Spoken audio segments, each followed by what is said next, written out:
Hello everyone, कैसे हैं आप सभी। आई होप आप सब बहुत अच्छे होंगे, मस्त होंगे, बिंदास होंगे। तो मैं अंशु स्वागत करती हूँ आप सबका अपने परिवार भारत की पाठशाला पर। तो जैसा कि मैंने आप सभी लोगों को अपनी फर्स्ट वीडियो जब मैं लेकर आई थी एसएससी जीडी से रिलेटेड, तो उस टाइम पर मैंने आपको प्रॉमिस किया था कि रीजनिंग का इससे रिलेटेड जो भी पोर्शन है, जितना भी सारा सिलेबस है, वो मैं आपको कंप्लीट कराऊंगी।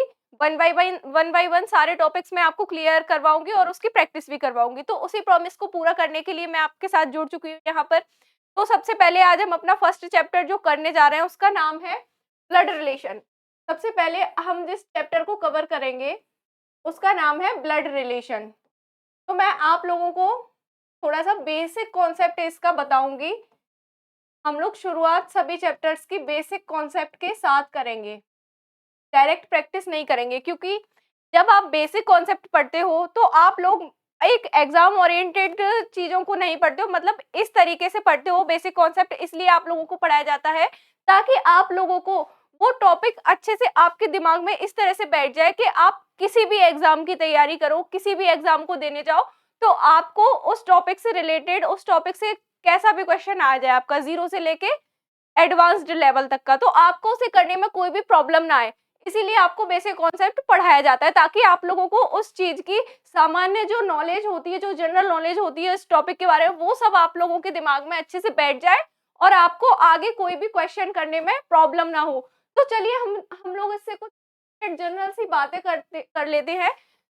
तो जैसा कि आप लोगों को नाम से क्लैरिफाई हो रहा है ब्लड रिलेशन, तो इसमें रिलेशंस, जो हमारे रिलेशन होते हैं उनसे ही रिलेटेड क्वेश्चन आने वाले हैं।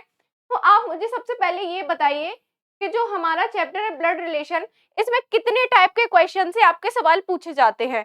अगर आप लोगों में से किसी को भी पता है तो आप मुझे कमेंट करके बताइए कि ब्लड रिलेशन में कितने टाइप के क्वेश्चन, कितने टाइप के रिलेशंस बनते हैं और उनसे क्वेश्चन पूछे जाते हैं। तो चलिए हम लोग यहाँ पर डिस्कस कर लेते हैं। तो सबसे पहले जो रिलेशंस जो हमारे बनते हैं वो कौन से होते हैं? By birth relations. By birth यानी कि जन्म से। सबसे पहले जो हमारे रिलेशंस बनते हैं वो कौन से रिलेशंस होते हैं? By birth relations. अब बाय बर्थ रिलेशंस क्या होते हैं? बाय बर्थ रिलेशन समझ लेते हैं। तो इनके अंतर्गत वे रिश्ते आते हैं जो हमारे जन्म के साथ ही हमसे जुड़ जाते हैं। जो रिश्ते हमारे जन्म के साथ ही हमसे जुड़ जाते हैं वो रिलेशंस इन रिलेशंस के अंतर्गत आते हैं। अब कौन कौन से रिलेशंस ऐसे होते हैं जो जन्म के साथ हमसे जुड़े हुए होते हैं? तो वो रिलेशंस होते हैं हमारे फादर मदर, ग्रैंड पेरेंट्स, हमारे हमारे भाई बहन, या फिर हमारे मौसी बुआ मामा चाचा, ये सब कौन होते हैं? हमारे बाय बर्थ रिलेटिव्स। कौन कौन से होते हैं हमारे? पिताजी, माताजी, दादी, दादा, बुआ, चाचा, नानी, नाना, मौसी, मामा, और भी बहुत सारे होते हैं, जैसे चाची हो गई, ताई जी हो गई, ताऊ जी हो गए, फूफा जी, मौसा जी, ये सब किस में आते हैं? हमारे बाय बर्थ रिलेटिव्स में। नेक्स्ट अगर हम सेकंड नंबर पे बात करें, जो हमारे दूसरे टाइप के रिलेशंस बनते हैं वो कौन से रिलेशंस होते हैं? तो वो रिलेशंस होते हैं हमारे after marriage relation. Second type के कौन से होते हैं? After marriage.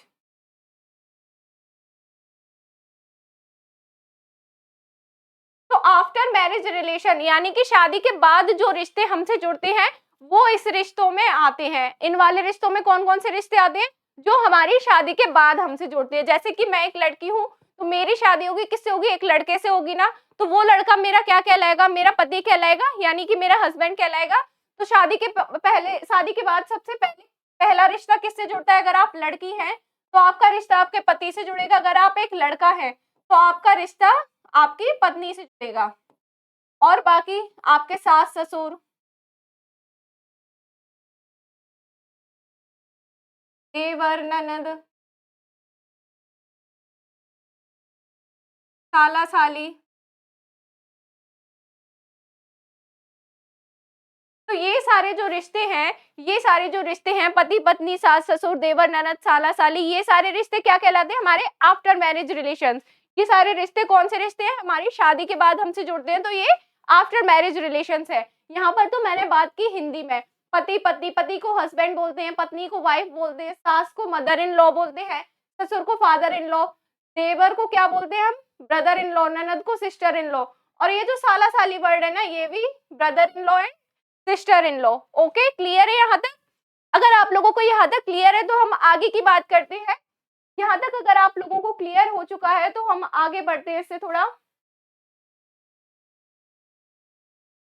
नेक्स्ट हम यहाँ पर बात करेंगे एक इम्पॉर्टेंट सी चीज। तो ब्लड रिलेशन में जो सेकंड इम्पॉर्टेंट चीज होती है वो होती है जनरेशन। ब्लड रिलेशन के अंतर्गत जो दूसरी इम्पोर्टेंट चीज आती है उसको हम क्या बोलते हैं, जनरेशन। तो जनरेशन के बारे में हम थोड़ा सा समझ लेते हैं, जनरेशन क्या होती है। जनरेशन को हम हिंदी में बोलते हैं पीढ़ी। तो जैसे कि मान के चलिए कि आप एक जॉइंट फैमिली में रह रहे हैं, आप एक जॉइंट फैमिली में रहते हैं तो आप यूजुअली घर में अपने में 3 से 4 पीढ़ियां तो देखते ही होंगे। मैं आप लोगों को और ही इजी लैंग्वेज में समझाती हूँ अगर आप लोग नहीं समझ पा रहे हैं तो। जैसे कि आप एक घर में रह रहे हैं, उस घर में आपके मम्मी पापा भी रह रहे हैं, आपके चाचा चाची भी रह रहे हैं, आपके ताई ताऊ भी रह रहे हैं, आपके दादा दादी भी रह रहे हैं, प्लस आपके अगर कोई बड़ा भाई है उसके भी बच्चे आपके साथ ही रह रहे हैं। तो इस तरीके से आप एक जॉइंट फैमिली में रह रहे हैं। तो आप यूजुअली घर में 3 से 4 पीढ़ियां देख रहे हैं, क्योंकि आप है आपके जनरेशन में, यानी कि आपके पीढ़ी में आने वाले लोग कौन कौन है, आपके भाई बहन हो गए, आपके कजन्स हो गए। आपसे अगर एक सीढ़ी हम ऊपर चढ़ के जाए, आपसे एक जनरेशन ऊपर की बात करें अगर हम, तो उसमें आपके मम्मी पापा आ जाएंगे, आपके पिताजी और माताजी के जो भी भाई बहन होंगे वो उस जनरेशन में आ जाएंगे, जैसे आपके चाचा हो गए, मामा हो गए, मौसी हो गए। और हम अपने मम्मी पापा से भी एक और जनरेशन ऊपर अगर जाते हैं, अगर हम अपने मम्मी पापा से भी एक और जनरेशन ऊपर की बात करें तो उस जनरेशन में कौन आ जाएगा, हमारे मम्मी पापा के भी मम्मी पापा आ जाएंगे, यानी कि हमारे ग्रैंड पेरेंट्स, हमारे नाना नानी दादा दादी। ठीक है, ये तो ऊपर की बात हो गई। अगर हम अपने आप से एक जनरेशन नीचे आए, एक सीढ़ी अगर हम नीचे उतर के आए तो वहां पर कौन मिलेंगे, वहां पर हमारे कोई बड़े भाई हैं या बहन है, उनके बच्चे आ जाएंगे, हमारे खुद के बच्चे आ जाएंगे अगर हम शादीशुदा हैं तो। और अगर हम उससे भी एक जनरेशन नीचे उतर के आए तो हमारे बच्चों के भी बच्चे, यानी कि हमारे ग्रैंड चिल्ड्रंस आ जाएंगे। तो एक बार हम फिगर से या फ्लो चार्ट के थ्रू समझ लेते हैं तो ज्यादा आसान लगेगा। जैसे कि मान के चलिए ये आप है, ये आप है, आप अगर अपने आप से एक सीढ़ी ऊपर चढ़ते हैं, एक जनरेशन अगर आप ऊपर की बात करें तो यहाँ पर कौन आ जाएंगे, आपके पेरेंट्स आ जाएंगे। पेरेंट्स में कौन होते हैं, फादर एंड मदर। यहाँ पर शॉर्ट में लिख दिया मैंने, फादर का मतलब एफ, मदर का मतलब एम। ठीक है, समझ में आ जाएगा सभी को। तो हम हैं, हमारे पेरेंट्स है, प्लस हम पेरेंट्स से भी एक जनरेशन अगर ऊपर जाएं, हमारे पेरेंट्स से भी एक स्टेप अगर हम ऊपर जाते हैं तो हमें कौन मिलेंगे, हमारे ग्रैंड पेरेंट्स। ग्रैंड पेरेंट्स यानी कि हमारे दादा दादी और नाना नानी। और अगर हम अपनी जनरेशन से एक जनरेशन नीचे आते हैं तो कौन मिलेंगे, हमारे चिल्ड्रन, यानी कि हमारे बच्चे। इनसे भी अगर एक स्टेप अगर हम नीचे आए तो कौन मिलेंगे, हमारे ग्रैंड चिल्ड्रन, यानी कि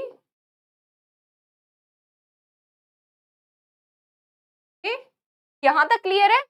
लेकिन लेकिन ये जो मैंने एक जनरेशन का चार्ट टाइप का बनाया है, ये जो आपको फ्लो चार्ट दिख रहा है, क्या ये सिर्फ यहीं तक सीमित है, आपकी जनरेशन में क्या सिर्फ आप ही आ रहे हैं, या फिर आपके पेरेंट्स की जनरेशन में सिर्फ आपके पेरेंट्स ही और कोई नहीं है? नहीं, ऐसी बात नहीं है, यहाँ पर भी और भी लोग हैं जो हमसे जुड़े हुए होते हैं। जैसे कि आपकी जनरेशन में कौन कौन होते हैं, सबसे पहले तो आपके हस्बैंड या वाइफ, तो आपके हस्बैंड या वाइफ होते हैं, वो भी आपकी जनरेशन में ही आते हैं। ओके, नेक्स्ट अगर हम बात करें, जो हमारे सभी भाई बहन होते हैं या कजन्स होते हैं, वो किस जनरेशन में आते हैं, वो भी हमारी जनरेशन में ही आते हैं। तो जो हमारे सिबलिंग्स, भाई बहन को क्या बोलते हैं इंग्लिश में, जो हमारे खास भाई बहन होते हैं, जो जो बच्चे मतलब एक ही माता पिता के संतान होते हैं, यानी कि जो हमारे भाई बहन होते हैं उनको हम क्या बोलते हैं, सिबलिंग्स।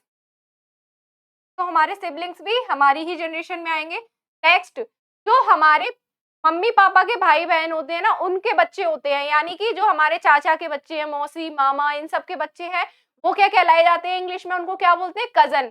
और हिंदी में बहुत सारे वर्ड हैं। अगर मामा का लड़का है तो ममेरा भाई या बहन, मौसी का लड़का है तो मौसेरा भाई या बहन, बुआ का लड़का है तो फुफेरा भाई या बहन, चाचा का लड़का है तो चचेरा। लेकिन इंग्लिश में इन सब के लिए एक ही वर्ड यूज किया जाता है, कजन।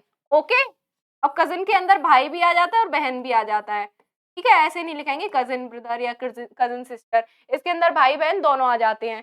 नेक्स्ट अगर हम आगे बात करें तो ये जो हमारे हस्बैंड वाली साइड है, हस्बैंड या वाइफ वाली साइड है, तो यहाँ पर जो हमारे हस्बैंड या वाइफ के भाई बहन होंगे, यानी कि हमारे brother in law and sister in law भी हमारी सेम जनरेशन में आएंगे। ओके, यहाँ तक क्लियर है? ये अपनी जनरेशन वाला तो सबको क्लियर हो गया होगा कि हमारी जनरेशन में कौन कौन लोग आते हैं। क्लियर है? तो यहाँ से मैं आगे बढ़ूं, अपने पेरेंट्स की जनरेशन पे बात करूं तो मैं सबसे पहले हम अपनी मदर की साइड की बात कर लेते हैं। तो जो हमारे मदर के ब्रदर होंगे, यानी कि हमारे मामा जी, वो आ जाएंगे इस जनरेशन में। जो मदर की बहन होंगी, हमारी मौसी, वो इस जनरेशन में आ जाएंगी। प्लस मामा की अगर वाइफ है तो वो भी इस जनरेशन में आएगी, और मौसी का अगर पति है तो वो भी इस जनरेशन में आएगा। ओके, यहाँ पर अगर हम फादर की साइड की बात करते हैं, फादर की साइड की अगर बात की जाए तो फादर के जो ब्रदर होंगे वो भी इस जनरेशन में आएंगे, और उनकी वाइफ होंगी जो, वो भी इस जनरेशन में आएंगी। फादर की जो सिस्टर होंगी वो भी इस जनरेशन में आएंगी। ओके, क्लियर है यहाँ तक? अब एक बात बताइए, यहाँ पर जो मदर के भाई बहन है उनको भी हम अंकल आंटी बोल रहे हैं, जो फादर के भाई बहन है उनको भी हम अंकल आंटी ही बोल रहे हैं। हिंदी में तो सब पहचान जाएंगे, मम्मी का जो भाई है उसे हम क्या बोलेंगे, मामा, मम्मी की बहन को मौसी, और पापा के भाई को चाचा या ताऊ, पापा की बहन को बुआ। लेकिन इंग्लिश में तो एक ही वर्ड है भाई, अंकल और आंटी। इंग्लिश में तो सिर्फ एक ही वर्ड यूज हो रहा है ना, अंकल और आंटी। तो हम कैसे पहचानेंगे? तो उसके लिए एक वर्ड होता है जो मदर की साइड की फैमिली होती है, मदर की साइड की फैमिली के जितने भी मेंबर होते हैं, उनके भाई बहन, मम्मी पापा, उन सबके लिए एक वर्ड यूज किया जाता है, वो वर्ड है मैटरनल। ओके, मामा जी जो हैं आपके मम्मी के भाई हैं, उनको हम इंग्लिश में क्या बोलेंगे, मैटरनल अंकल। और जो हमारी मौसी है, यानी कि जो हमारी मम्मी की बहन है, उनको हम क्या बोलेंगे, मैटरनल आंटी। या फिर मामी है तो क्या बोलेंगे, मैटरनल आंटी। मौसा जी हैं तो मैटरनल अंकल। नेक्स्ट अगर बात की जाए हमारे फादर की साइड वाले रिलेशंस की, तो जो हमारे फादर के ब्रदर, सिस्टर, मदर, फादर होते हैं, उनको हम एक वर्ड देते हैं, उसका नाम है पैटर्नल। फादर की साइड वाली फैमिली के लिए हम क्या वर्ड देते हैं, पैटर्नल। अब भाई पैटर्नल का क्या मीनिंग होता है? पैटर्नल माने होता है पैतृक, यानी कि पिता से जुड़ा हुआ या फिर पिता से संबंधित। ठीक, तो पापा के जो भाई होंगे, जो हमारे चाचा या ताऊ होंगे, उनको हम इंग्लिश में क्या बोलेंगे, पैटर्नल अंकल। और पापा की जो बहन होंगी, जो हमारी बुआ जी होंगी, उनको हम क्या बोलेंगे, पैटर्नल आंटी। इससे आगे अगर हम बात करें हमारे ग्रैंड पेरेंट्स पे, तो जो हमारी मदर की मदर होंगी, मदर की मदर होंगी, उनको हम क्या बोलेंगे, नानी। और मदर के जो फादर होंगे उनको क्या बोलेंगे, नाना। ओके, फादर के जो मदर होंगी उनको हम क्या बोलेंगे, दादी। और फादर के फादर को दादाजी। ओके, यहाँ तक क्लियर है? और इंग्लिश में क्या बोलेंगे, पैटर्नल ग्रैंडफादर, पैटर्नल ग्रैंडमदर, किसे, दादा दादी को। और नाना नानी को क्या बोलेंगे, मैटरनल ग्रैंडफादर और मैटरनल ग्रैंडमदर। ठीक है, यहाँ तक क्लियर है सभी को? यहाँ तक ये चार्ट सभी को समझ में आ गया? सभी को समझ में आ गया? ये सब क्लियर है यहाँ तक? अगर ऊपर वाली जनरेशन की बात क्लियर है आप सभी को, तो चलिए नीचे और चलते हैं। हम अपने आप से अब एक स्टेप नीचे की बात करेंगे। तो जो हमारे बच्चे हैं, हमारे जो बच्चे हैं, हमसे एक स्टेप नीचे वाली जनरेशन में कौन कौन आएंगे, हमारे बच्चे। और जो हमारे ब्रदर इन लॉ या सिस्टर इन लॉ के बच्चे होंगे वो भी इस जनरेशन में आएंगे। हिंदी में तो जो हमारी ननद के बच्चे होते हैं उनको क्या बोलते हैं, भांजा और भांजी। और जो देवर के या हमारे भाई के, इन सब के बच्चे हैं ना, उन सबको बोलते हैं भतीजा भतीजी। ठीक, हिंदी में ननद के बच्चों को सिर्फ क्या बोलते हैं, भांजा और भांजी। और बाकी जो लोग हैं, हमारा भाई है और बहन है, इन सब के बच्चों को क्या बोलेंगे, भतीजा और भतीजी। तो इंग्लिश में तो इन लोगों के लिए एक ही वर्ड है, और नेप्यू। ओके, और जैसे कि अगर हम इस साइड की बात करें, अपने फादर वाली साइड की, तो हमारे जो सिबलिंग्स हैं या हमारे कजिन्स हैं, इन सब के बच्चे भी हमारे क्या लगेंगे, और नेप्यू। ठीक,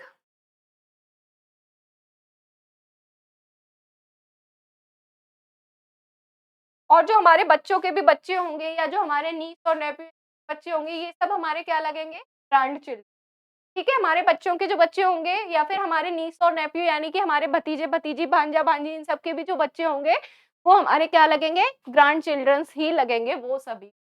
तो आई होप आप सभी लोगों को ये जनरेशन चार्ट जो है वो क्लियर हो गया होगा।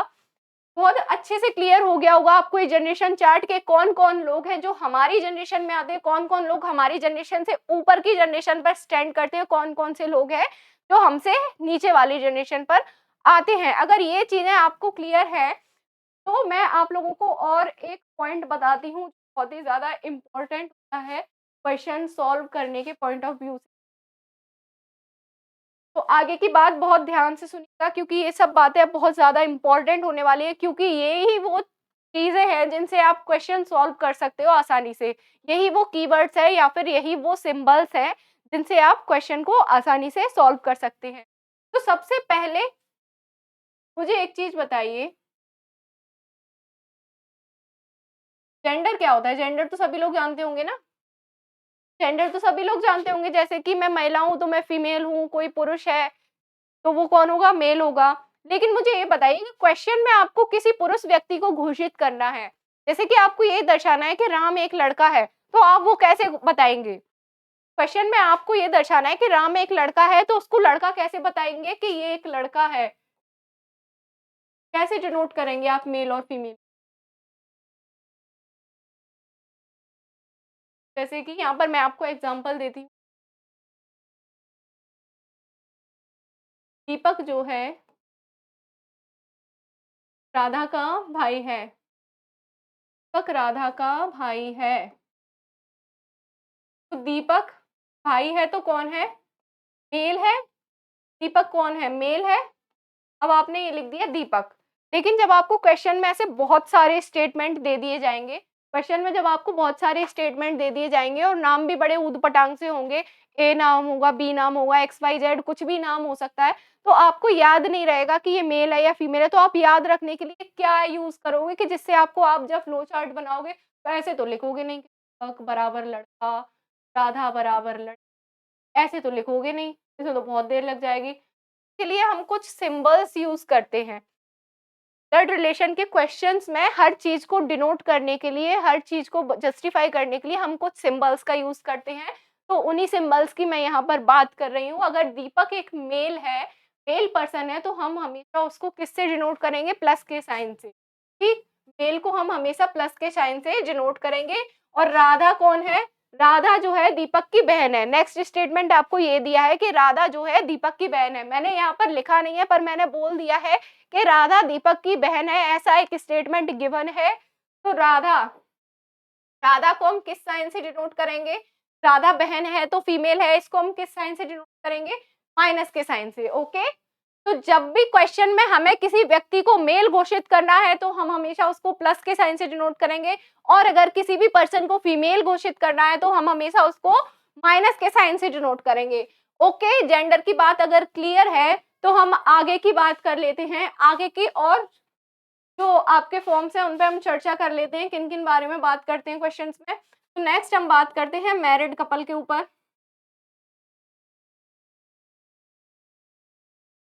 अगर क्वेश्चन में आपको किसी को मैरिड कपल घोषित करना है, क्वेश्चन में आपको किसी को मैरिड कपल दर्शाना है कि जैसे कि आपके पास एक एग्जांपल है कि दीपिका जो है, दीपिका रणवीर की पत्नी है।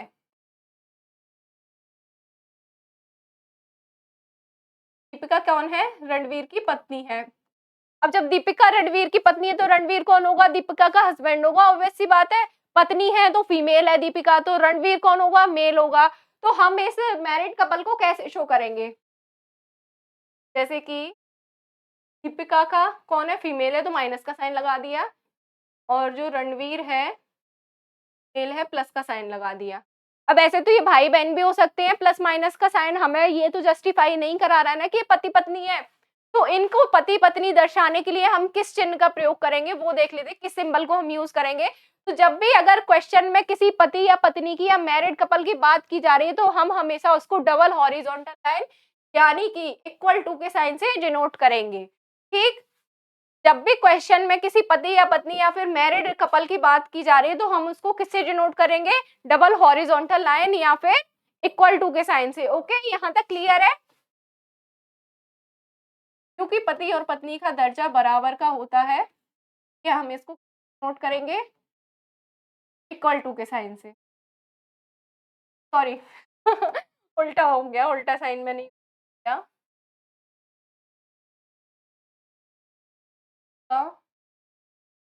वाइफ है, रणवीर है, दीपिका है, वो वाइफ है। इक्वल टू का साइन हम क्यों यूज करते हैं? क्योंकि पति पत्नी बराबर होते हैं। भोले बाबा ने बताया था अर्धनारीश्वर का रूप लेके कि स्त्री पुरुष एक समान है, कोई किसी से कम ज्यादा नहीं है। चलिए आगे की हम बात कर लेते हैं। जब भी हमें क्वेश्चन में किसी को भाई बहन दर्शाना है, किसी को भाई बहन ब्रदर सिस्टर, जब भी हमें भाई बहन का रिलेशन दर्शाना है या फिर इनके अलावा कजन्स का रिलेशन दर्शाना है या फिर brother in law sister in law in सब का रिलेशन दर्शाना है, तो उसी के लिए उन सब के लिए एक ही सिंबल यूज कराया जाएगा। जैसे कि आपको एक स्टेटमेंट दिया जाए कि प्रीति जो है राघव की बहन है, राघव की बहन है, और राघव जो है वो राधा का देवर है। क्या आपको एक स्टेटमेंट गिवन है? ओके, तो एक ही स्टेटमेंट है। प्रीति जो है राघव की बहन है। सबसे पहले प्रीति कौन है? बहन है। प्रीति कौन है? बहन है। बहन कौन होती है? फीमेल होती है। ओके, किसकी बहन है भाई? राघव की बहन है। तो अभी यहां तक इस स्टेटमेंट पढ़ने के बाद हमें ये नहीं पता चला कि राघव जो है वो प्रीति का भाई है या बहन है। नेम से हमें नहीं बताना है, हमें नाम से अनुमान नहीं लगाना है, जब तक हमें क्वेश्चन में आगे के स्टेटमेंट से ये क्लैरिफाई नहीं कर दे कि राघव एक पुरुष है, तब तक हम नाम के अंदाजे से उसको पुरुष घोषित नहीं कर सकते। ठीक, ये बात आपको हमेशा याद रखनी है कि हम नाम पर नहीं जाएंगे, हमें मतलब नाम पर नहीं जाना है, नाम के हिसाब से हम जेंडर डिफाइन नहीं करेंगे। हमको आगे का स्टेटमेंट पढ़ना है। अगर वो जेंडर के बारे में, उस पर्सन के बारे में क्लैरिफाई कर रहा है कि हाँ इसका जेंडर ये, तो ही हम उसको मेल बनाएंगे, अदरवाइज हम उसे मेल नहीं बना सकते नाम के अनुमान पर। जैसे ये प्रीति जो है राघव की बहन है, इस स्टेटमेंट को पढ़ने के बाद हमें ये पता नहीं चल रहा है कि राघव जो है वो भाई है प्रीति का या फिर प्रीति की बहन है। लेकिन अगर हम आगे का स्टेटमेंट पढ़ रहे हैं कि राघव जो है वो राधा का देवर है, तो देवर हमेशा कौन होता है? मेल होता है। तो राघव कौन हो गया? मेल है। यानी कि प्रीति कौन है? राघव की बहन है, और राघव जो है कौन है? वो प्रीति का भाई है। नेक्स्ट स्टेटमेंट में क्या दिया? राघव जो है राधा का देवर है। तो जो देवर होता है वो किसका होता है? भाभी का होता है। आज तक किसी मेल पर्सन का देवर आपने नहीं देखा होगा। देवर हमेशा किसका होता है? फीमेल पर्सन का होता है। तो राधा कौन हो जाएगी? राधा जो है राघव की भाभी है, ये कौन हो जाएगी? फीमेल। ठीक, तो ब्रदर सिस्टर को जब भी हम डिनोट करेंगे, ब्रदर सिस्टर या फिर साला साली या फिर आपके कजन्स हैं या फिर देवर या ननद, जो कोई भी, उन सबको डिनोट करने के लिए हम एक सिंगल हॉरिजॉन्टल लाइन का यूज,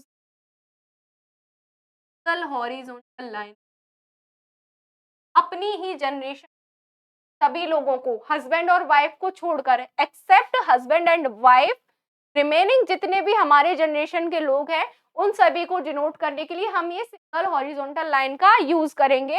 फीमेल पर्सन के लिए माइनस का साइन, मेल के लिए प्लस का साइन। तो यहाँ तक मैं आशा करती हूँ आप सभी लोगों को क्लियर होगी यहाँ तक की जानकारी। यहाँ तक की जो जानकारी मैंने आपको दी है, आई होप आप सभी लोगों को समझ में आई होगी। तो चलिए हम इससे आगे की बात करते हैं, ब्रदर एंड सिस्टर से आगे बढ़ते हैं। तो एक चीज और हमको मिलती है कि हम जब भी हमें क्वेश्चन में कोई जनरेशन गैप दिया जाए, जब भी हमें ये बताया जाए कि फलाना फलाना का पिता है या फिर सीता जो है लव कुश की माँ है, तो उस चीज को हम कैसे डिफाइन करेंगे? जनरेशन गैप को हम कैसे डिफाइन करेंगे क्वेश्चन?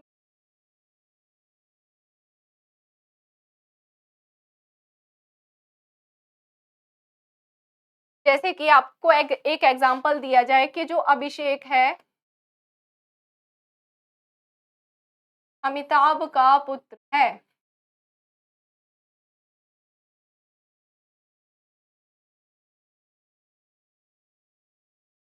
आपको एक स्टेटमेंट मैंने दिया कि अभिषेक अमिताभ का पुत्र है। अभिषेक किसका पुत्र है? अमिताभ का पुत्र है। तो यहाँ पर एक जनरेशन का गैप आ गया। मान के चलो आपके और आपके फादर की बात की जा रही है, तो आपके फादर आपसे एक जनरेशन ऊपर ही तो होंगे। तो अभिषेक जो है वो अमिताभ का अगर पुत्र है, तो अमिताभ जो है अभिषेक से एक जनरेशन ऊपर तो होंगे। तो इस जनरेशन गैप को हम क्वेश्चन में कैसे शो करेंगे, कैसे दर्शाएंगे कि इन दोनों के बीच में एक जनरेशन का गैप आ रहा है। तो उसके लिए आप देख लीजिए, अभिषेक कौन है, फादर है, सॉरी अभिषेक कौन है, पुत्र है, यानी कि सन है किसका, एक सन का, अमिताभ का। तो पिता का दर्जा तो हमेशा ऊपर का ही होता है, पिता या माता का दर्जा होता है, नीचे तो होता नहीं है। तो जब भी हम जनरेशन गैप की बात करेंगे तो हम उसे कैसे डिनोट करेंगे, एक सिंगल हॉरिजॉन्टल लाइन से। इस तरीके से एक लाइन को हम इन दोनों के बीच में खींचेंगे, और जो ऊपर वाली जनरेशन वाला बंदा होगा वो ऊपर रहेगा, नीचे की जनरेशन वाला बंदा नीचे रहेगा। ओके, क्लियर है यहाँ तक?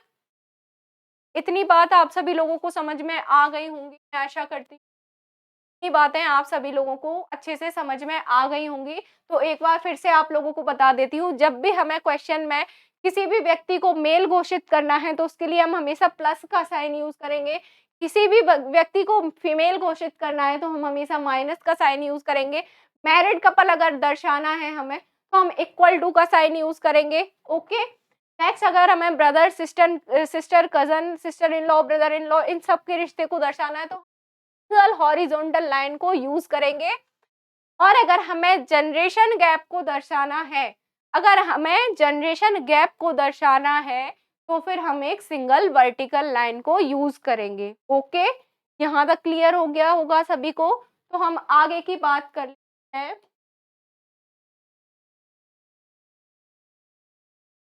साथ साथ इन सभी चीजों को नोट करते हुए चलिएगा ताकि आप लोगों को वापस से भूल ना जाओ या फिर कोई दिक्कत ना हो। तो इन एक नोट्स बनाते हुए मैं बहुत प्रॉपर तरीके से आपको नोट कराते हुए जा रही हूँ।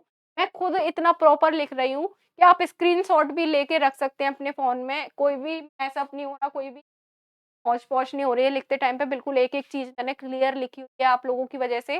तो मैं आप लोगों को इतना सपोर्ट कर रही हूँ, तो थोड़ा सपोर्ट आप लोग भी मुझे कर दीजिए। वीडियो को ज़्यादा से ज़्यादा शेयर कीजिए ताकि ये वीडियो कुछ और ज़रूरतमंद बच्चों तक पहुँच सके जिनको इस चीज़ की ज़रूरत है, जो ऑफलाइन कोचिंग अफ़ोर्ड नहीं कर सकते हैं या फिर कोई पेड बैच नहीं खरीद सकते हैं।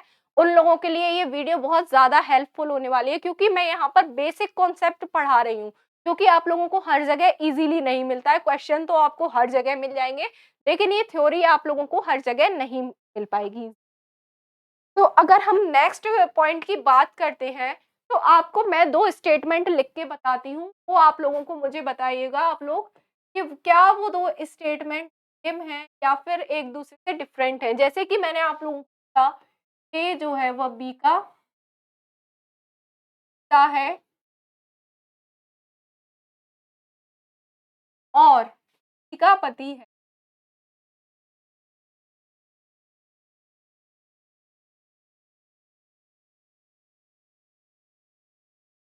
फर्स्ट स्टेटमेंट मैंने आपको दिया है कि ए बी का पिता है और सी का पति है, यानी कि A is the father of B,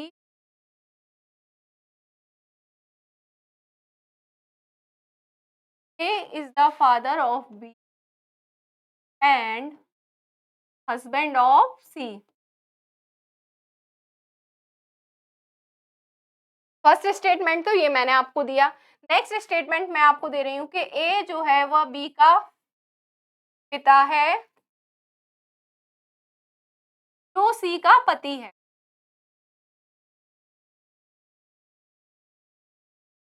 ए जो है वो बी का पिता है और सी का जो कि सी का पति है। फादर ऑफ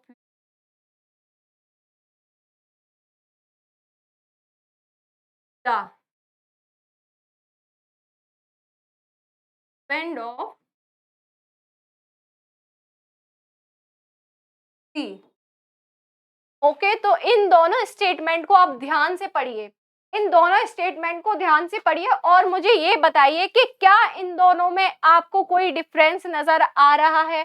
क्या किसी भी वजह से ये स्टेटमेंट इस स्टेटमेंट को अलग बना रहा है या ये दोनों एक-दूसरे से अलग हो रहे हैं? कमेंट करके बताइएगा मुझे ज़रूर आप लोग कि क्या ये दोनों स्टेटमेंट अलग हैं या सेम हैं?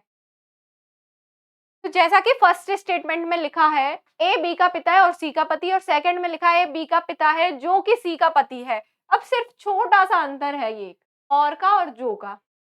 तो ये जो छोटा सा अंतर है ना, इसी अंतर की वजह से पूरा खेल हो जाएगा यहाँ पर, और ये दोनों एक दूसरे से अलग हो जाएंगे, क्योंकि फर्स्ट स्टेटमेंट को अगर हम जस्टिफाई कराते हैं तो ए कौन है, बी का पिता है, यानी कि बी यहाँ पर ए पिता है तो एक जनरेशन ऊपर पिता है तो मेल, और सी का पति है। ए कौन है, बी का पिता है और सी का पति है, यानी कि सी कौन हो गई, ए की पत्नी हो गई। तो यहाँ पर कौन हो गया, बी कौन हो गया, ए और सी का कोई भी संतान हो गया, बेटा या बेटी। और अगर हम नेक्स्ट स्टेटमेंट की बात करें, ए जो है बी का पिता है, ए कौन है, का पिता है जो सी का पति है, बी जो ए की औलाद है वो कौन है, सी का पति है। तो यहाँ पर आप देख सकते हैं कि दोनों स्टेटमेंट में कितना डिफरेंस है। दोनों स्टेटमेंट में आप देख सकते हैं कितना डिफरेंस है। पति बदल गया ना भाई सी का, यहाँ पर सी का पति कौन है, ए है, यहाँ पर सी का पति कौन है, बी है। तो ये जो छोटे छोटे से वर्ड्स होते हैं ना, और हो गया, जो हो गया, किंतु हो गया, परंतु हो गया, जिनका हो गया, जिसका हो गया, ये सारे वर्ड एग्जामिनर आपके एग्जाम का लेवल, आपके क्वेश्चंस का लेवल बढ़ाने के लिए आपको एग्जाम्स में दे देते हैं, जिससे आप बहुत जल्दी, मतलब एक तो आपके पास टाइम का प्रेशर रहता है, ऊपर से आपको डर लग रहा होता है एग्जाम में, मतलब नर्वस हो जाते हैं काफी सारे लोग, जिन लोगों को बहुत ज्यादा आदत नहीं होती एग्जाम देने की, या जिन लोगों ने प्रैक्टिस नहीं होती है ना, वो लोग नर्वस भी हो जाते हैं क्वेश्चन पेपर देखने के बाद। तो इतना अंडर प्रेशर होने के बाद हम ये वर्ड्स पे और हम क्वेश्चन को गलत कर देते हैं। तो यहाँ पर मैं आप लोगों को क्लियर कर देती हूँ कि ये जो और वर्ड है, या और के कोई सिमिलर वर्ड आ जाए जैसे कि या परंतु, तो ये सारे जो वर्ड है वो किसके लिए यूज किए जाते हैं, हमेशा फर्स्ट पर्सन के लिए। फर्स्ट पर्सन कौन है यहाँ पर, ए है। तो और, किंतु, परंतु अगर आपको इस टाइप के वर्ड्स दिख रहे हैं तो ये वर्ड्स हमेशा किसके लिए यूज किए जाएंगे, फर्स्ट पर्सन के। और यहाँ पर ये जो वर्ड है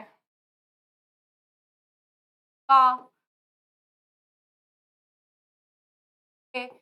ये सब वर्ड किसके जाएंगे हमेशा, सेकेंड पर्सन। सेकेंड पर्सन हमारा, फर्स्ट पर्सन के लिए और, किंतु, परंतु, और सेकेंड पर्सन के लिए हमेशा जो, जिसका, जिनकी, हु और एंड, बट, ये सारे वर्ड आप लोगों के लिए और, किंतु, परंतु फर्स्ट के लिए, जो, जिसका, जिनकी, सेकेंड पर्सन के लिए।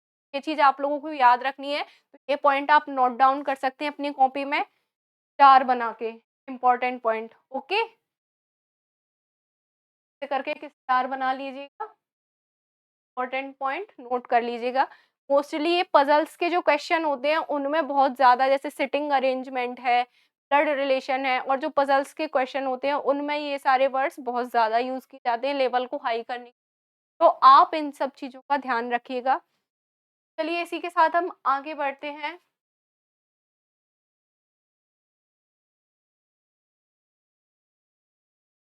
तो नेक्स्ट अगर बात की जाए कि इसमें ब्लड रिलेशन जो हमारा चैप्टर है, इसमें क्वेश्चन कितने टाइप के बनते हैं, किन किन तरीकों से एग्जामिनर आपसे क्वेश्चन पूछ सकता है। तो अगर हम टाइप्स ऑफ क्वेश्चन बात करें,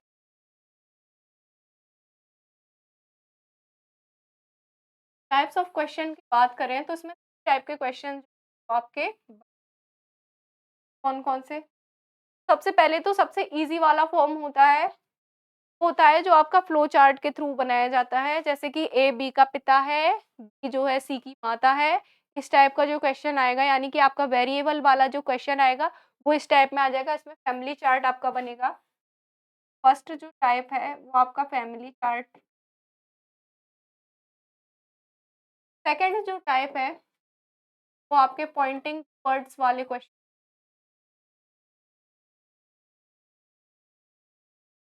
भाई पॉइंटिंग क्लियर कर दी। पॉइंटिंग टुवर्ड्स का मतलब, आपने क्वेश्चन पढ़े होंगे कि एक व्यक्ति की ओर इशारा करते हुए काजल ने कहा, वह व्यक्ति मेरी माँ के पति का इकलौता पुत्र है।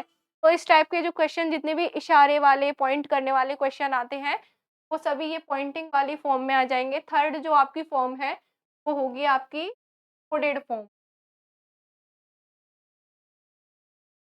यानी कि कोडेड ब्लड रिलेशन।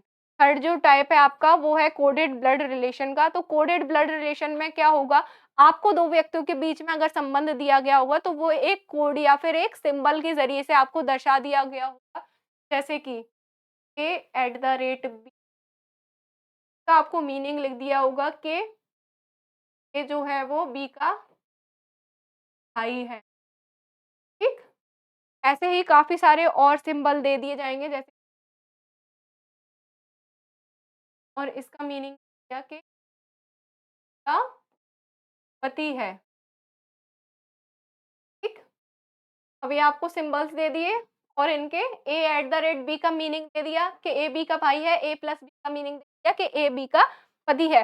अब इसी के बिहाफ़ पे आपको एक स्टेटमेंट दे दिया जाएगा, वो आपको सॉल्व करना होगा। जैसे कि आपको स्टेटमेंट दे दिया इनके बिहाफ़ पर E@B प्लस, सॉरी, स्टेटमेंट को थोड़ा-सा चेंज कर लेते हैं। स्टेटमेंट को बताती हूँ, E@Q plus R।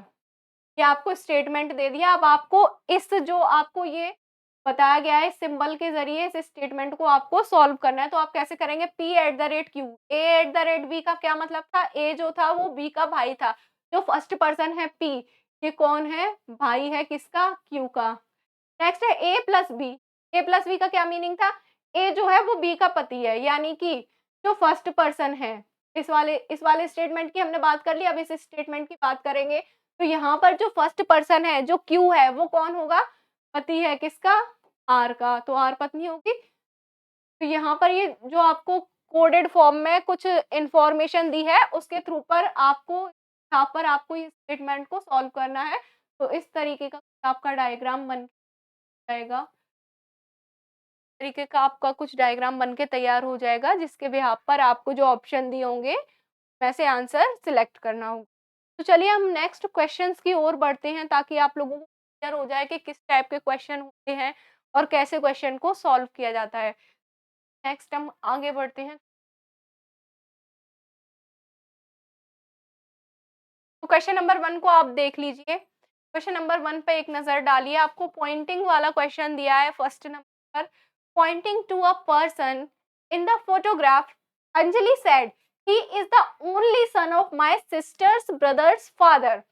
How is the person related to Anjali?" Okay, क्या दिया है हमको?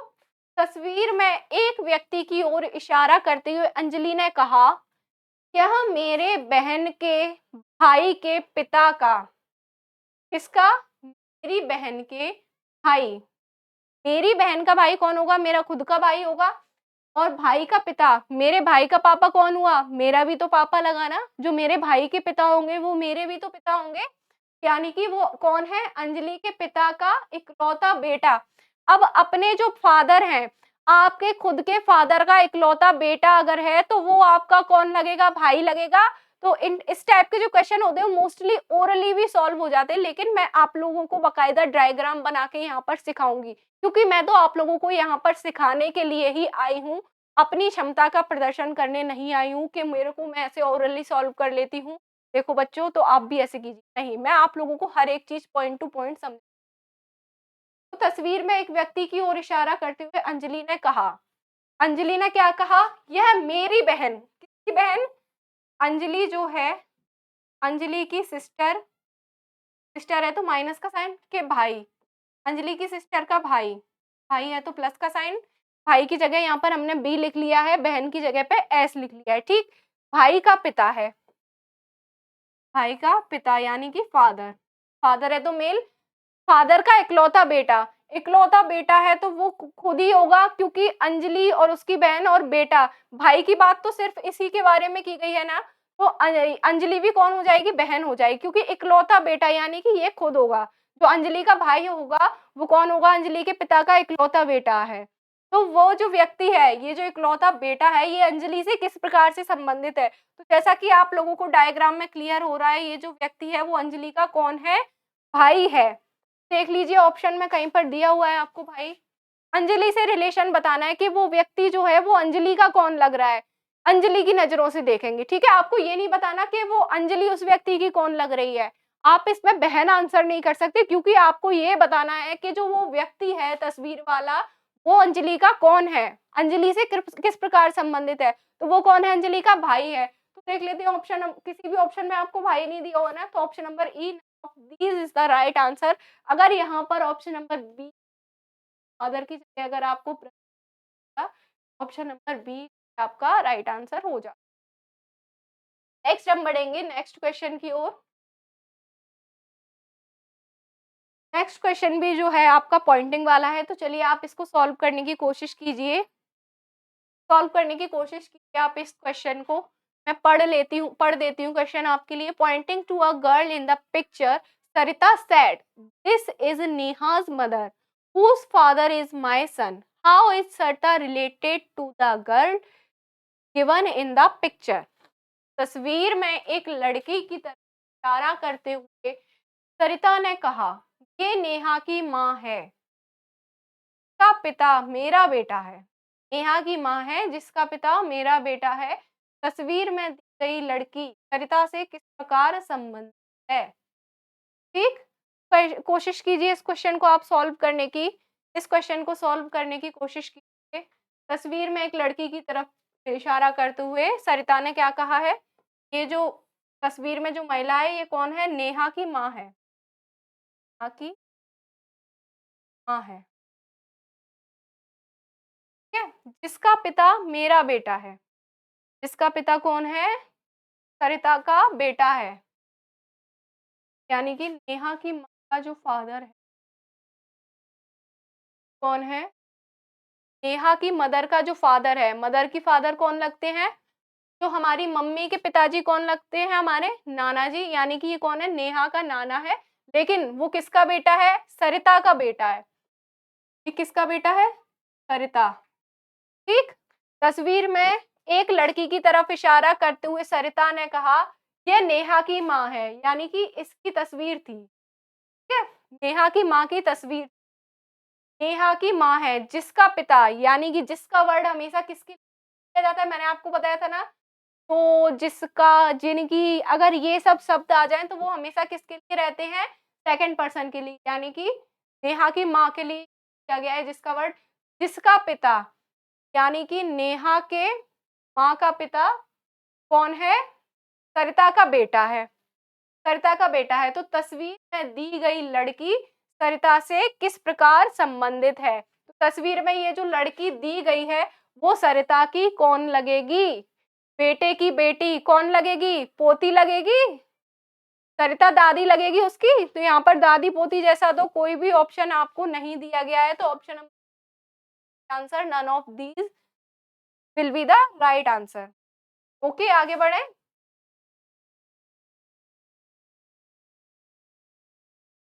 नेक्स्ट क्वेश्चन, आप भी नंबर्स पे ध्यान नहीं दीजिएगा, नंबरिंग थोड़ी सी गलत हो गई है। क्वेश्चन नंबर जो है आपका 3 है। Pointing to a photograph, Arun said, she is the mother of my son's wife daughter.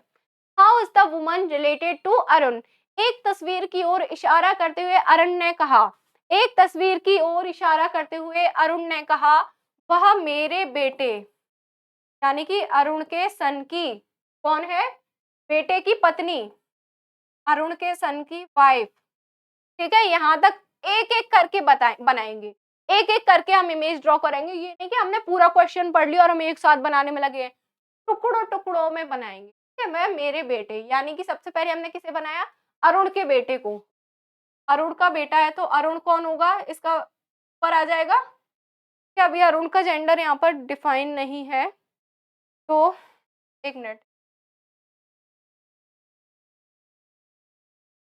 Arun का बेटा हम बनाएंगे तो अरुण ऊपर आ जाएगा, बेटा उससे नीचे आ जाएगा। बेटे की पत्नी बनाएंगे तो बीच में इक्वल टू का साइन आ जाएगा। मैंने आपको बताया था जब भी हम किसी मैरिड कपल को या पति पत्नी की बात करेंगे तो इक्वल टू का निशान आ जाएगा। अरुण बेटा है, मेल है, और उसकी पत्नी फीमेल होगी, तो ठीक है।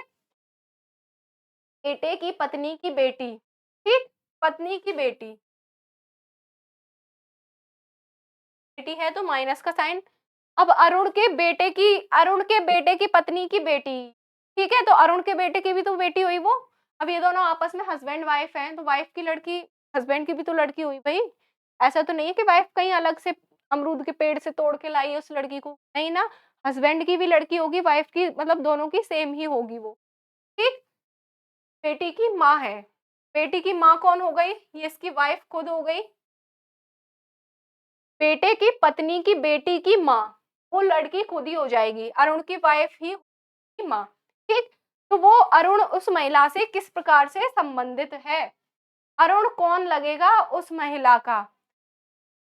तो यहाँ पर हमें जेंडर के बारे में कुछ डिफाइन नहीं हो रहा है, अरुण के बारे में हमें जेंडर डिफाइन नहीं हो रहा है यहाँ पर कि अरुण मेल है या फीमेल है। तो हम ऑप्शंस को एक बार चेक करेंगे। अंकल अरुण से किस प्रकार अच्छा, हमें ये बताना है कि महिला का क्या संबंध है अरुण से, हमें अरुण का संबंध महिला से नहीं बताना है कि अरुण कौन लग रहा है महिला इसका, हमें ये बताना है कि वो जो महिला है, ये जो अरुण की माँ है वो अरुण की कौन लग रही है, अरुण के जो बेटे की पत्नी है वो अरुण की कौन लगेगी? डॉटर इन लॉ, यानी कि option number C will be the right answer. क्योंकि अरुण के जो बेटे की पत्नी है, अगर ये फीमेल भी है तो भी वो उसकी बहू लगेगी, अगर ये अरुण मेल भी है तो भी वो उसकी बहू ही लगेगी, क्योंकि हमें इस लेडी का संबंध बताना है अरुण के साथ, ना कि अरुण का रिलेशन है, इसलिए। ठीक है, यहाँ तक क्लियर है? क्वेश्चन समझ में आ गया तो हम नेक्स्ट क्वेश्चन बात करें। अब ये देखिए, ये है आपका वेरिएबल वाला या फिर फैमिली चार्ट वाला क्वेश्चन, आप इसे बोल सकते हैं। क्वेश्चन में क्या दिया, एक बार आप क्वेश्चन को पढ़िए और सॉल्व करने की कोशिश कीजिए। फैमिली चार्ट जो मैंने आपको सिंबल्स बताए थे, जो आपको रिलेशन दर्शाने के लिए जो सिंबल्स बताए थे, उन्हीं के व्याप पर आप इस क्वेश्चन को एक बार सॉल्व करने की, क्वेश्चन को पढ़िए और सॉल्व करने की कोशिश कीजिए। आपके पास 30 सेकंड का टाइम है, क्वेश्चन को सॉल्व करने की कोशिश कीजिए, जो बेसिक इन्फॉर्मेशन मैंने आपको दी।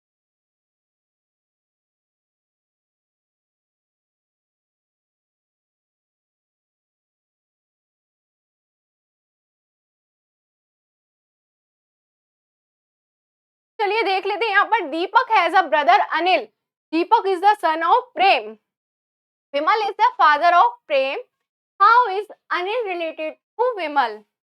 दीपक का एक भाई है अनिल, दीपक का एक भाई कौन है? अनिल। थोड़ा सा इसको छोटा कर लेते हैं ना, थोड़ा सा छोटा करके हम समझेंगे।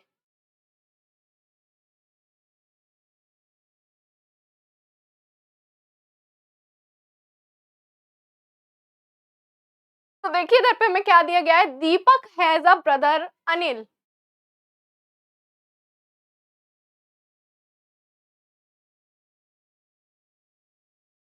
यानी कि दीपक का एक भाई कौन है? अनिल। भाई बहन या brother in law sister in law को हम कैसे बता दें? दीपक का भाई कौन है? अनिल। अनिल भाई है तो हमने प्लस का साइन लगा दिया। दीपक जो है वो प्रेम का बेटा है, दीपक कौन है? बेटा है, सन है, बेटा है तो कौन होगा? मेल होगा। किसका बेटा है भाई? प्रेम का बेटा है, ठीक। दीपक कौन है? प्रेम का बेटा है। नेक्स्ट हमें स्टेटमेंट दिया है कि विमल जो है, विमल वो कौन है? प्रेम के पिता हैं। विमल कौन है? प्रेम के पिता हैं, पिता हैं तो मेल होंगे, प्लस का साइन लगा दिया। तो जो अनिल है, ये जो अनिल है, ये विमल का क्या लगेगा? अनिल जो है वो विमल का क्या लगेगा? ऑब्वियस सी बात है, विमल के बेटे या बेटी बच्चे उसके कौन लगेंगे? उसके ग्रैंड सन लगेंगे। मेल है तो ग्रैंड सन ही तो होगा, ग्रैंड डॉटर तो हो नहीं सकता, उसका पोता या लगेगा या तो पोती लगेगी। तो option number B the right answer, grandson. Option number B यहाँ पर करेक्ट हो जाएगा। इसी के साथ हम आगे बढ़ते हैं नेक्स्ट क्वेश्चन पर। अगर समझ में नहीं आ रहा है तो आप मेरे को कमेंट करके बता सकते हैं, मैं आपको नेक्स्ट क्लास में फिर से जो भी क्वेश्चन आपको नहीं समझ में आया वो आपको एक्सप्लेन, साथ हम आगे बढ़ते हैं next. P is the father of Q's son. M is uncle of P and N is brother of Q. How is N related to M? P के पिता जो हैं वो Q के बेटे हैं। P के जो पिता हैं, फादर हैं, फादर का हमें कुछ नाम नहीं दिया है तो हम इसको F लिख लेंगे। फादर हैं तो बेटे हैं, Q के बेटे हैं। अब एम जो है वो पी के चाचा हैं, पी के चाचा हैं, इनके भाई होंगे एफ, तो एम के पी फादर हैं, उनके भाई होंगे एम, चाचा हैं तो एल होंगे। और एन जो है वो क्यू का भाई है। एन कौन है? के पिता क्यू के बेटे हैं। एम जो है वो पी के चाचा है। एन जो है वो क्यू के भाई हैं। एन कौन है? के भाई हैं। तो एन जो है क्यू के भाई हैं, तो एन का जो है एम से रिलेशन हमें बताना है कि जो एन है ये इस एम का क्या लगेगा। तो एम एन से हम एम का रिलेशन कब बता पाएंगे? जब ये जो क्यू है, जब हमें इसका जेंडर पता होगा। क्योंकि अगर ये क्यू इन लोगों का फादर है, अगर ये क्यू मेल होता तो कौन होता? इन दोनों का फादर होता, क्योंकि ये दोनों आपस में भाई हैं तो इन दोनों के पिता तो समान ही हो। अगर ये मेल होता और अगर एन जो है वो क्यू का भाई है तो वो इन लोगों को क्या लगता? या तो चाचा लगता या फिर ताऊ लगता। लेकिन इसी की जगह पर अगर ये क्यू इन लोगों की मदर होती, इन दोनों भाइयों की मदर कौन होती? अगर क्यू होती तो ये जो एन है ये इन दोनों को क्या लगता? मामा लगता, यानी कि मैटरनल अंकल। तो यहाँ पर जो डेटा है एडिक्वेट या फिर डेटा इनएडिक्वेट, इस टाइप का हम आंसर करेंगे, क्योंकि यहाँ पर क्वेश्चन का आंसर देने के लिए जो विवरण है वो अपर्याप्त है, क्योंकि यहाँ पर हमें क्यू का जेंडर ही नहीं पता है कि क्यू कौन है। या फिर अगर हमें ऑप्शन में नहीं दिया होता है डेटा इनएडिक्वेट, जगह पर ए और ऑप्शन है सी, कैन नॉट डिटरमाइन। ठीक है, और अगर ये दोनों ही ऑप्शन मिसिंग होती है तब हम इस वाले ऑप्शन को लगा सकते हैं नन ऑफ दी। ओके, समझ में आया होगा आप सभी लोगों को। आई होप आप सभी लोगों को ये सब क्लियर होगा। तो हम आगे बढ़ते हैं नेक्स्ट क्वेश्चन की ओर। तो इस क्वेश्चन में हमें क्या दिया गया है कि Deepak is the brother of Ravi, Reena is the sister of Atul, Ravi is the son of Reena, how is Deepak related to Reena. यानी कि दीपक जो है वो रवि का भाई है। दीपक किसका भाई है भाई? दीपक भाई है रवि का। ओके, अब रीना जो है अतुल की बहन है। रीना कौन है भाई?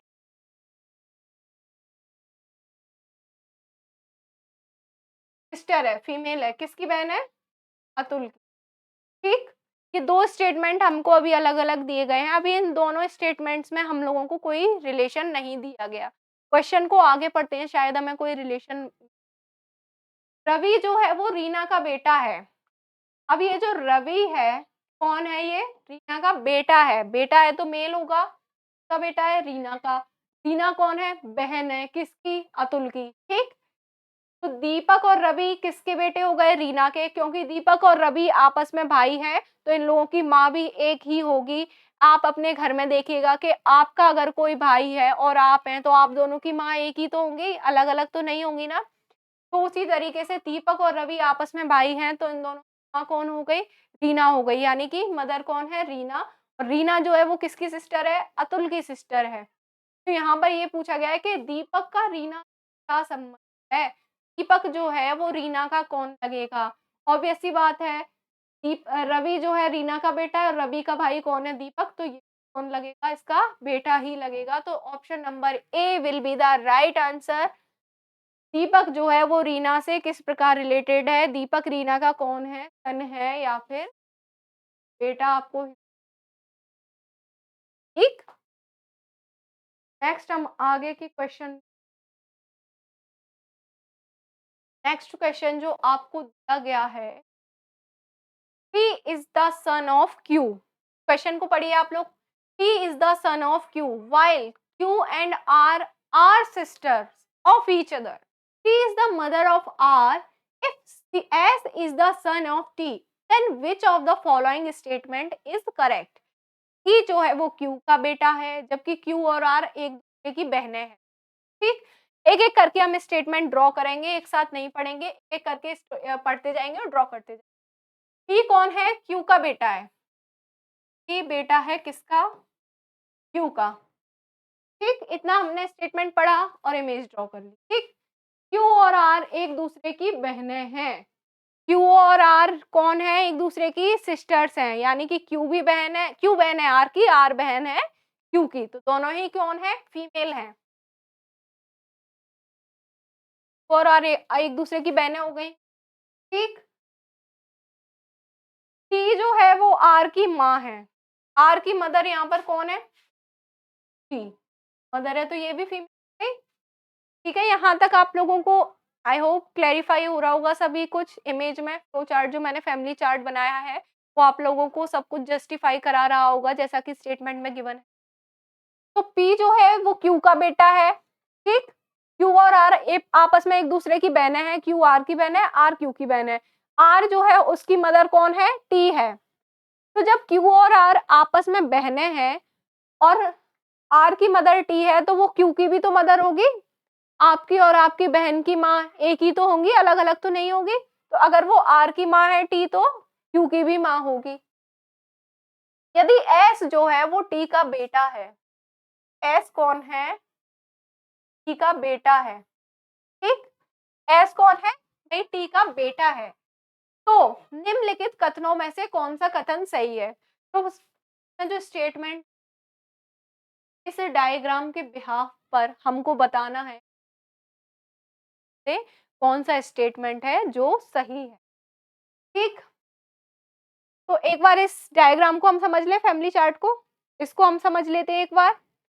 जैसा कि हमें दिया है क्यू और आर दोनों आपस में बहने, इनकी माँ कौन है? टी है, और टी का बेटा कौन है? एस है। तो अगर टी का बेटा एस है तो वो क्यू और आर का भाई हो जाएगा, है ना। अपनी माँ का बेटा अपना कौन लगेगा? भाई ही तो लगेगा, है ना। तो चलिए आगे हम स्टेटमेंट्स पढ़ते हैं, ऑप्शन बताते हैं। T is the brother of Q, क्या टी क्यू का भाई है? टी तो क्यू की माँ है, तो ये वाला रॉन्ग जाएगा। S is cousin sister of P, S क्या यहाँ पर एस, एस तो मेल है, तो वो कजन सिस्टर कैसे हो गई भाई? मेल तो हो। Q and S R sister. अब ये जो क्यू है एंड एस है, तो एस तो मेल हो गया, तो ये दोनों बहनें कैसे हो गई? बहनें तो क्यू और आर थी, और एस कैसे बहनें हो सकती है? अगर एस एक मेल है तो एस तो उसका भाई होगा क्यू का। S is maternal uncle of P, S कौन है? मैटरनल अंकल, यानी कि मैंने आपको स्टार्टिंग में बताया था मैटरनल को क्या बोलते हैं? मामा। तो एस जो है वो किसका मामा है? पी का। ये जो एस है ये पी का मामा है, ऐसा इस में कहा गया है। एस कौन है? पी की माँ का भाई। तो माँ का भाई कौन होता है? मामा होता है ना। तो एस पी का मामा है, ये स्टेटमेंट आपका बिल्कुल करेक्ट हो जाएगा। तो option number D will be the right answer. S is maternal uncle of P, यानी कि एस जो है वो पी का मामा है। R is grandfather of P. अब यहाँ पर एक और ऑप्शन है, आर इज द, आर जो है ग्रैंडफादर है, तो फादर नहीं है, ऊपर से सिर्फ एक जनरेशन गैप है, कैसे भाई दादाजी हो जाए? कैसे हो सकता है? आगे बढ़। क्वेश्चन नंबर नेक्स्ट, नंबरिंग गलत हो गई है, तो आप जिस सीक्वेंस में चल रहे हैं उस सीक्वेंस में आप नंबरिंग कर लीजिएगा प्लीज। एक हो गई। Q is the father of P, के पिता कौन है? अच्छा, Q is the father of P, is uncle of B, and M is husband of A, is uncle of P. How is A related to B? अब यहाँ पर क्या दिया गया है कि पी के पिता क्यू, तो पी के फादर हैं क्यू, वो किसके चाचा लग रहे हैं? पी के चाचा हैं, यानी कि ये दोनों आपस में कौन होंगे? कजन होंगे। ए के जो पति हैं, ए के जो पति है एम, ए के जो पति है एम, पति है ए कौन हो जाएगी? फीमेल हो जाएगी। ए के जो पति है एम, वो किसके चाचा हैं? पी के चाचा हैं। कौन है पी के चाचा? ए के पति एम,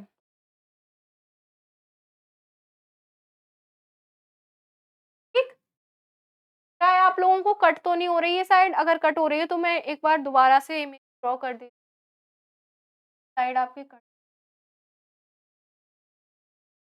लग रहा है कि कट। ठीक है, अब क्लियर। ठीक, ए के जो पति हैं एम, वो किसके चाचा हैं? पी के चाचा हैं। तो यहाँ पर ये पूछा गया है कि ए जो है वो बी की कौन लगेगी? ए जो है वो बी से किस प्रकार संबंधित है? अब देखो, ये दोनों आपस में कौन है? कज़न है, आपस में भाई-बहन ही मान लो, कज़न चचेरे ममेरे भाई-बहन हैं, चचेरे भाई-बहन हैं। पापा की साइड से रिलेटेड हैं तो चचेरे मान लें, ठीक?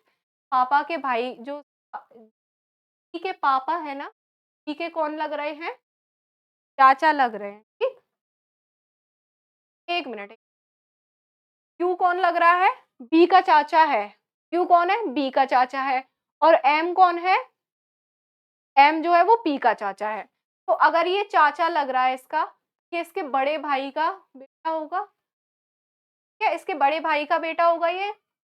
और एम कौन है? क्यू के बच्चे का चाचा है, तो एम कौन होगा? क्यू का छोटा भाई होगा, ठीक? ये तीनों आपस में भाई हैं। यहाँ पर ये हमने बी के पापा को एफ मान लेते हैं।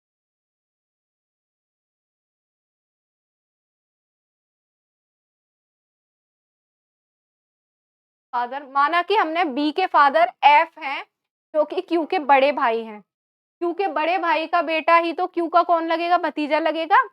बड़े भाई का, हमारे जो पिता के बड़े भाई होंगे वो बड़े पिता के छोटे भाई होंगे, वही तो हमारे चाचा लगेंगे।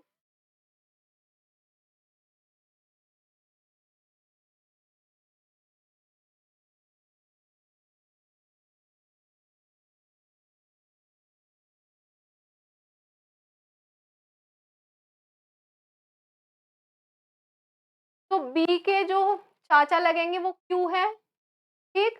और पी के जो चाचा हैं वो एम है, यानी कि एम कौन है? इसका क्यू का भी छोटा भाई है, तो एम इन तीनों सबसे छोटा हो गया। एम इन तीनों में सबसे छोटा हो गया। और ये सबसे छोटे भाई की पत्नी कौन है? ए है। तो ए कौन है? फीमेल है, तो कौन लगेगी इन लोगों की? चाची लगेगी, ठीक है? पैटर्नल आंटी लगेगी। यहाँ पर पैटर्नल तो लिखा है, आंटी लिखा है, डेटा inadequate लिखा है और नन, या तो यहाँ पर आंट के सामने पैटर्नल लिखा होता तो हम इसको करेक्ट आंसर कर,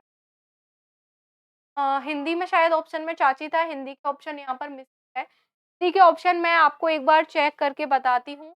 अगर हिंदी के ऑप्शन में चाची होगा तो ऑप्शन नंबर बी जो है वो आपका करेक्ट आंसर होगा। हिंदी के ऑप्शन यहाँ, नेक्स्ट टाइम से कोशिश करूँगी कि मैं इसमें हिंदी के ऑप्शन भी मेंशन कर।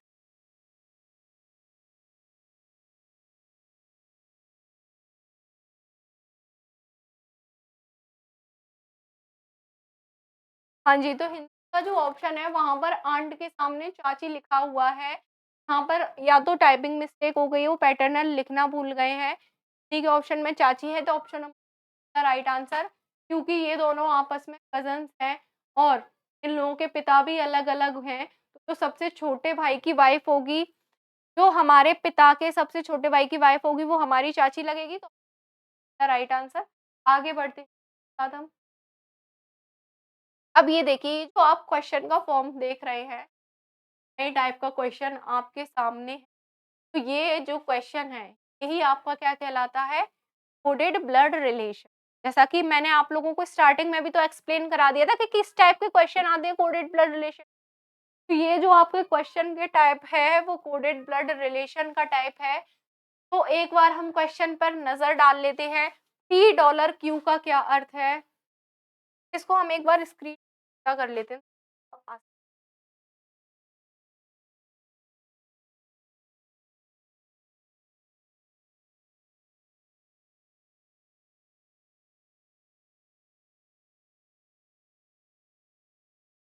तो यहाँ पर हमें क्या दिया गया है? P dollar Q।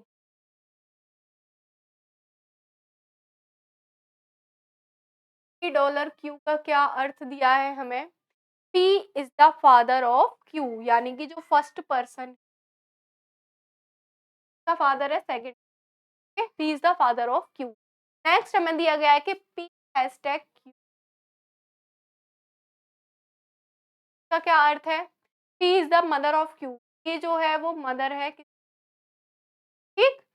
Then how is D related to, sorry, sorry, P star N होगा यहाँ पर, ये अगेन ये P star N।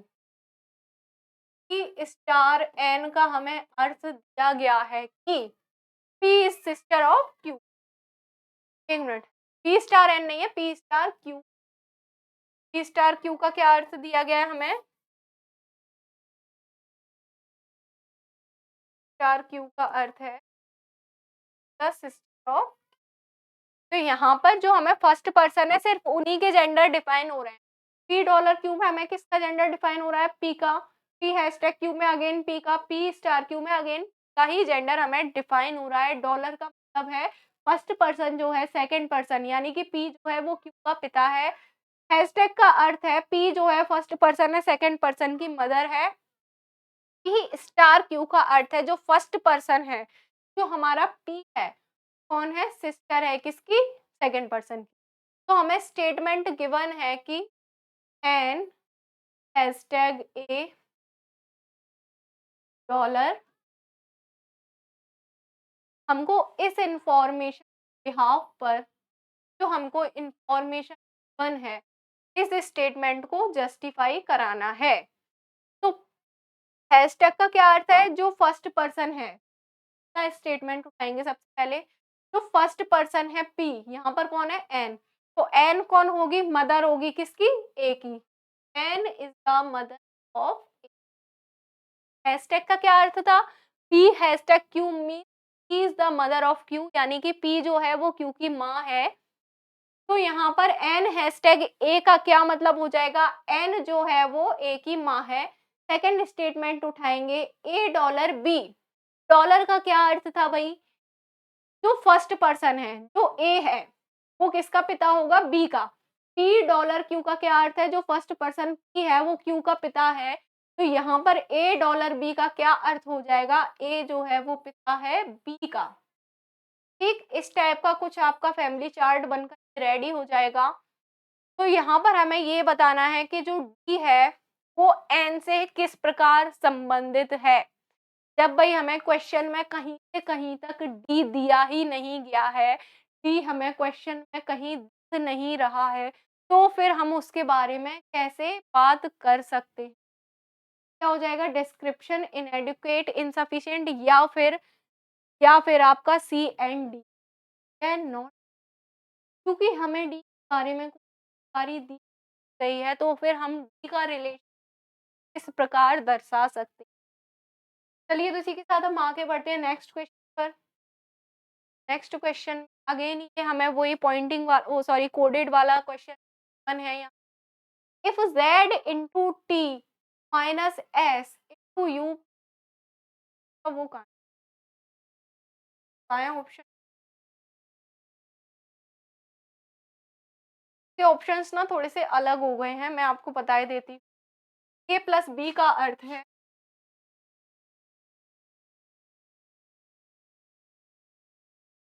Plus B का अर्थ है ये जो है वो बी। ए इंटू का अर्थ है वो बेटा है बी का। ए माइनस बी का अर्थ है वो पत्नी। ये हमें थोड़ी-सी जानकारी दी गई है। अभी हम इसको वापस से उस क्वेश्चन के पास में लिख लेंगे। थोड़ी-सी स्लाइड मिस्टेक हो गई है, नेक्स्ट क्लास में आपको ये गड़बड़ देखने को नहीं मिलेगी, आई प्रॉमिस यू। इस वाली स्लाइड में थोड़ी मिस्टेक हो गई है। तो यहाँ पर ए प्लस बी का क्या अर्थ है? ए बेटी है बी की, ए इंटू बी का अर्थ है ए बेटा है, ए माइनस बी का अर्थ है ए जो है वो पत्नी। चलते हैं हम अपने उस वाले क्वेश्चन। ए प्लस बी का क्या अर्थ दिया था? ये जो थी ठीक, ए इंटू का क्या अर्थ था वो बेटा था बी का। और ए माइनस बी का क्या अर्थ था? ये कौन थी? पत्नी। पत्नी थी। बी कौन है? पति है तो सॉरी, पत्नी है तो फीमेल होगी, पति है तो बी मेल हो जाएगा। तो ये इन्फॉर्मेशन हमको है, ये इन्फॉर्मेशन है कि ए प्लस बी का अर्थ है ए पुत्री है बी की, ए मल्टीप्लाई बी का अर्थ है ए पुत्र है बी का, ए माइनस बी का अर्थ है ए पत्नी है बी।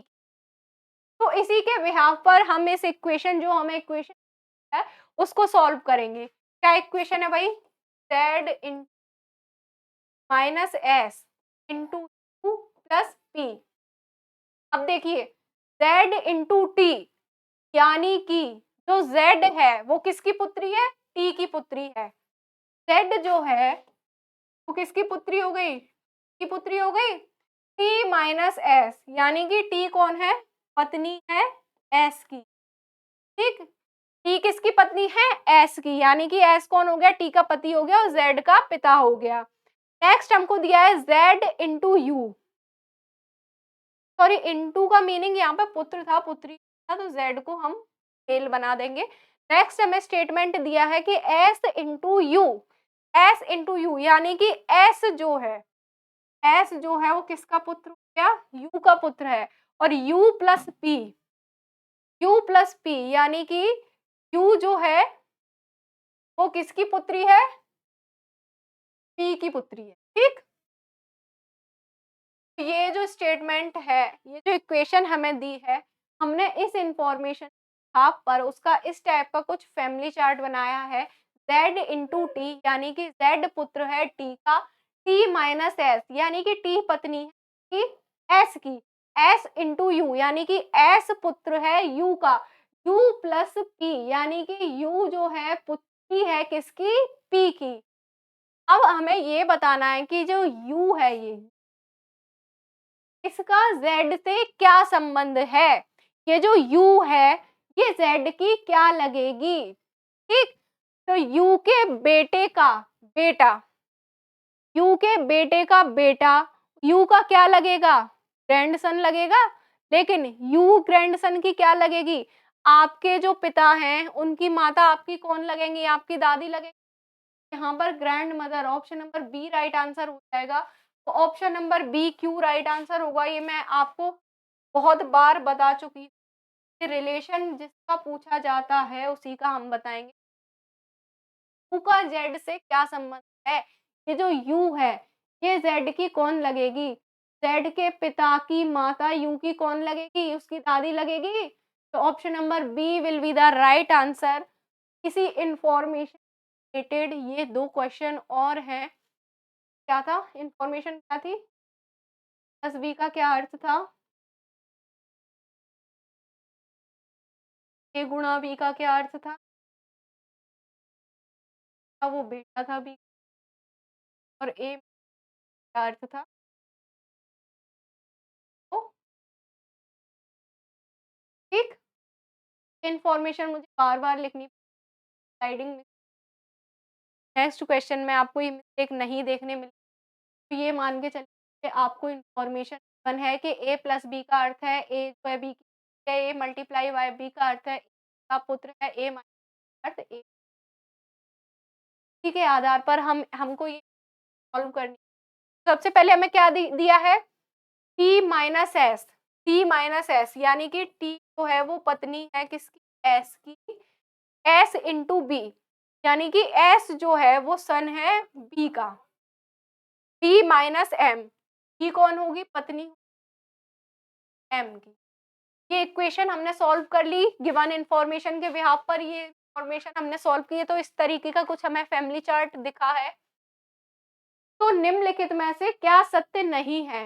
कौन सा ऑप्शन है इनमें से जो राइट नहीं है? सबसे पहले B is the mother of S, B जो है वो एस की माँ है, तो बी हमें एस की माँ दिख रही है हमारे फैमिली चार्ट में। ठीक, बी जो है एस की माँ है, तो ये बिल्कुल रॉन्ग हो जाएगा। M is husband of B, यहाँ पर एम बी का पति दिख रहा है, तो ये भी बिल्कुल राइट है, तो ये भी रॉन्ग हो जाएगा। जो यहाँ पर जो स्टेटमेंट राइट है, जो स्टेटमेंट इस इक्वेशन को बिल्कुल राइट बता रहा है, वो स्टेटमेंट यहाँ पर रॉन्ग हो जाएगा, क्योंकि हमें ये बताना है कि कौन सा सत्य नहीं है। नेक्स्ट है T is wife of S, T जो है इसकी पत्नी है, तो ये भी बिल्कुल सही है, तो यहाँ पर जो सही है वो गलत करना है हमें। ठीक है, S is daughter of B, क्या एस बी की डॉटर है? प्लस का साइन लगाया, भाई मेल है तो डॉटर कैसे? ये भी रॉन्ग है। S is son of B, S is son of B, तो एस है वो बी का कौन है? पुत्र है, तो ये option number right answer S is son of B बिल्कुल करेक्ट हो जाएगा। Option number E will be the right answer. Hope आप लोगों को आज का लास्ट क्वेश्चन और इन